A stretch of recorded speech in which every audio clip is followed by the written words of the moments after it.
Olá, amigos do High Society Channel. Ao meu lado, o Dr. Conceyu, e vamos dar continuidade ao tema da semana passada, em que ele abordou o assunto de distúrbios psicossomáticos. Dr. Conceyu. Olá, amigos internautas. Olá, Marco Antônio. Legal estar aqui com vocês de novo e vamos aí continuar com o nosso tema distúrbios psicossomáticos, né? A primeira coisa que eu gostaria de comentar hoje é a circunstância que envolve essa relação entre os afetos, as emoções e o corpo, não é? Tem um exemplo que eu acho fascinante, viu, Marco Antônio? Que é o exemplo de uma experiência que fizeram numa universidade norte-americana muito importante, onde colocaram o grupo de alunos e aí passaram um filme da Madre Teresa de Calcutá cuidando dos doentes. Muito bem. Saindo do filme, pegaram aqueles alunos que aumentaram o grau de compaixão, porque aumentou a média geral de compaixão, eles saíram lá com vontade de fazer alguma coisa pelo mundo, né? E aqueles que visivelmente aumentaram mais, os pesquisadores foram lá e pesquisaram na saliva uma dosagem de uma imunoglobulina A. A imunoglobulina A desses alunos estava muito aumentada em relação a antes deles entrarem e assistirem um filme, ou seja, o grau de imunidade dessas pessoas estava aumentado em função de um sentimento, da compaixão. Então, os nossos afetos influenciam grandemente o nosso organismo de várias maneiras. Vou pegar esse exemplo da compaixão influenciando a imunidade, aumentando a imunidade, protegendo mais a pessoa, para entrar numa experiência feita por um japonês, o Imoto. Ele fez uma experiência da seguinte forma: ele foi num lago japonês, que é razoavelmente poluído, pegou uma amostra d'água, né, e fotografou com microscopia eletrônica a molécula. E fotografou essa molécula. Depois ele pegou outra amostra desse mesmo lago e foi benzida por um religioso japonês. Daí, depois de benzida, essa molécula d'água fotografada apresentava uma graciosidade, uma clareza, não é? Uma beleza muito maior do que a molécula antes de ser benzida. A partir daí ele continuou suas experiências e começou a fotografar a molécula d'água a partir do encontro da água, aí água destilada, com determinados sentimentos: raiva, amor, amizade, ódio, né? Aí foi fotografando. Aí você vai vendo aquelas fotografias e vai vendo que as fotografias ligadas às emoções interessantes, positivas e amorosas são extremamente belas, enquanto que as fotografias tiradas das emoções odiosas, raivas e rancores você olha aquela fotografia e aquilo você percebe que a beleza não é a mesma, pelo contrário, são feias do ponto de vista estético e você se desagrada ao vê-las, né, nesse sentido. Se nós caímos dentro do fato que nós somos seres água, né? Nós somos 60% de líquido dentro do organismo, imagine o quanto um pensamento pode influenciar o funcionamento do ser humano como um todo, a nível molecular, não é? Então, não é? É impressionante uma coisa dessas, né? Então você está com uma emoção mais amorosa, você veja como a compaixão te dá imunidade, quantas coisas mais boas não devem dar, não é? Se a gente for pesquisar mais a fundo.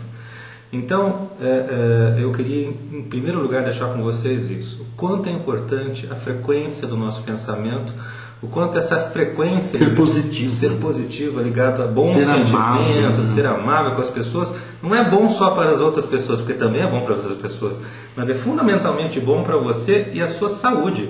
Não é só a saúde mental, não, mas a saúde física, né, do seu organismo. O seu organismo vai ser fundamentalmente influenciado por essas coisas, né?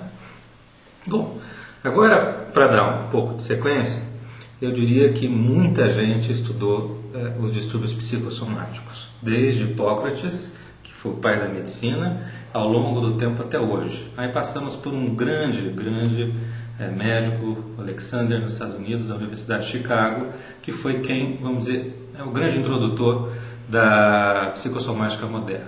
E aí no Brasil nós pegamos logo de cara, né? Nós temos aí grandes pesquisadores do Brasil desde a década de 50, né? Começando pela USP, vindo pela Unicamp, passando pela Universidade Federal do Rio de Janeiro, Danilo Pereira Estrelo, né? O Nobel aqui em Campinas, o Hilton Vian aqui em Campinas, que também começaram muito rapidamente, o Miller Paiva lá em São Paulo, não é? Enfim, temos grandes pesquisadores da psicossomática desde o princípio dos tempos, não é? Então, nós aprendemos muito a partir daí. Então, conseguimos perceber como certas doenças têm a ver com determinados princípios. Então, hoje, para não me alongar, eu vou falar, por exemplo, das doenças respiratórias, tipo as asmas, né, que é uma doença clássica do ponto de vista psicossomático, as rinites, as coisas respiratórias. Normalmente, as doenças respiratórias têm a ver com um indivíduo que teve uma mãe superprotetora. E mãe superprotetora, como vocês bem sabem, né, Marco?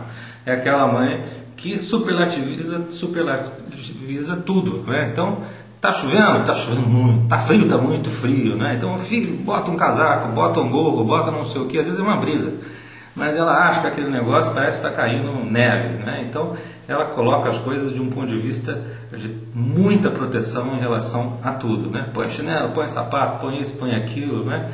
E por aí vai. Se esse indivíduo ficar, de alguma maneira, com isso introjetado dentro dele, ele vai ficar um indivíduo muito sensível. Então, por exemplo, você pega um indivíduo que não viveu essa experiência, de repente você entra num ambiente com pó, com poeira, e você faz isso, dá um espirrozinho, resolveu a situação. Agora, para o indivíduo que está muito sensível, ele já arma uma situação de inflamação, já começa a escorrer muco, já faz uma rinite, já faz uma sinusite, já entra numa crise asmática, né? Pega o aparelhinho, já começa a bombinha e tal. Então aquilo vira um negócio imenso, né? Quer dizer, uma grande sensibilidade, não é? Uma sensibilidade exagerada, que é muito particular dos indivíduos que normalmente tiveram mães superprotetoras. Supermães, né? Então eu creio que por hoje nós vamos ficar nas doenças respiratórias. E no nosso próximo programa eu gostaria de falar das doenças cardiológicas e algumas outras. A enxaqueca é muito interessante do ponto de vista psicossocial. Doutor Canceiu, eu queria fazer um convite. Pois não. Para você e para você que está aí nos assistindo.